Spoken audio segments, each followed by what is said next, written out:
Nk'uko mumaze kubimenyera hano muri tips of today tubafitiye bamwe mu ba influencer bakomeye cyane hano kuri YouTube.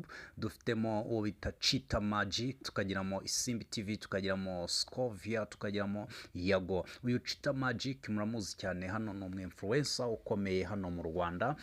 Isimbi TV ikorwaho na Murungi Sabe.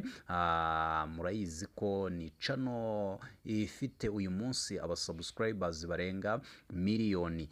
Tukagera kuri Scovia Umutesi wakunzwe cyane akamamara kuri mama urwa Gasabo. YouTube ikurikiranwa n'abantu batari bake, irakunzwe cyane by'intangarugero. Ariko hasi gato cyane dufite uwo bita Yago Pondat, uyakorera kuri Yago TV show. Nawe rero ugiye kutwandikira muri comment hasi, ubona Ninde urenze muri abangaba, ninde ukaze, ninde ubona ko ashobora kuba ari umu influencer mwiza cyane hano ku ruhando rwa YouTube. Ubwo rero uraturebera, udutorere wandike muri comment uwo wumva wowe uko influencinga cyangwa se uwo ukunda gukurikira ibiganiro bye.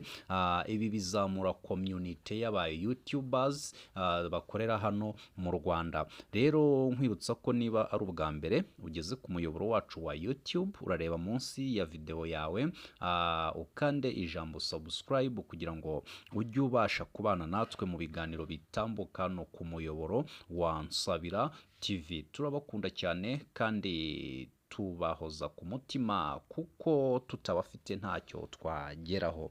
Mukomeze mugire ibihe byiza, turabakunda. Nsabira TV2 uri ku isonga mu gukunda abagukurikirana.